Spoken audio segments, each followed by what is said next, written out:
Welcome to Pastor's Chat today. Well, we're looking at Luke chapter 4 as Jesus begins his ministry.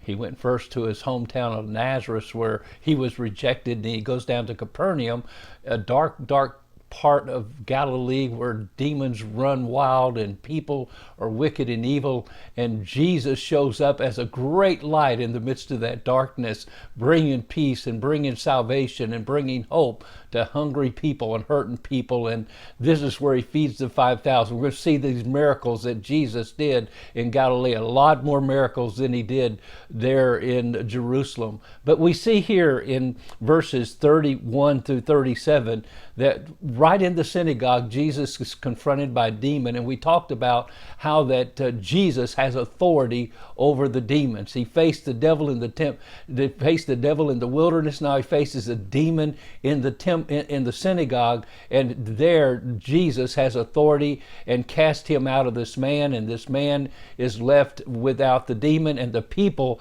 are amazed and said, "What word is this? For with authority and power he commands the unclean spirits, and they come out." And the word spread. It says in verse 37, the report about him went out to all the region, and I believe it probably went back up to Nazareth, where up there, remember, they were trying to kill him, and they threw him out. Now they're hearing, wow, he's back down at Capernaum doing miracles again. Now, today we want to talk about the authority of Jesus over diseases.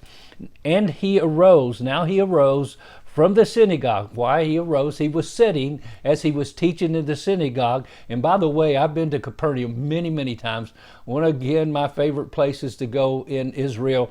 And the synagogue there is right next to a place that they really believe is where Simon Peter's house was, just about 100 feet from the north part of the Sea of Galilee.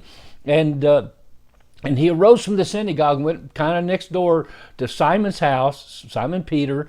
But Simon's mother was sick with a high fever, and they made a request of him concerning her. So he walks in, and they say, my mother, she's sick, please help her. And so Jesus goes into the room, and there he speaks to that disease, and I think that's interesting. So he stood over her and rebuked the fever, and it left her, and immediately she arose and served them.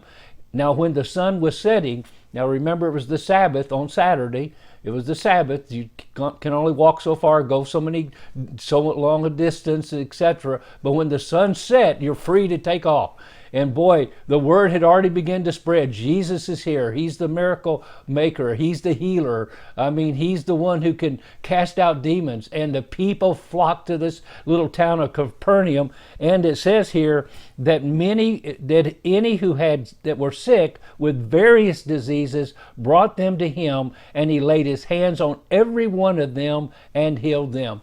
Now, there's so much we can take from this. And of course, dealing with sickness as a pastor today, I always remind people, Jesus cared for sick people. He has authority over sickness. He could take the disease, the cancer, the leukemia, whatever. He could immediately eliminate it. He spoke to the fever, and it immediately left Simon Peter's mother, and she rose up immediately, went to the kitchen, and began preparing a meal for them, the other gospel tells us. And so immediately she was healed. She had her strength back. And that was a miracle. Now, Jesus can do that. There's no doubt about it. But what I learned more than anything else is Jesus, with his authority over diseases, he cares for the sick. He cares for the hurting. He cares for those who are in pain. And he has promised that he would be there for us. Paul had a thorn in the flesh. He prayed that it might be taken from him. But Jesus said to him, "My grace is sufficient for you." Sometimes God doesn't answer the prayer to remove the sickness.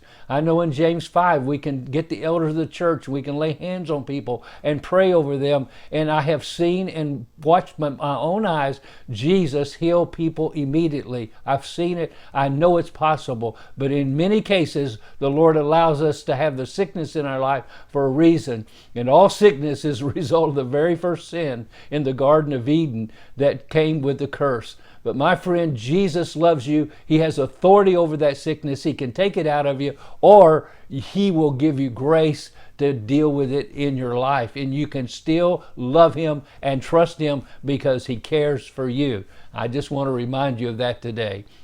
God bless you, and you have a wonderful, wonderful day.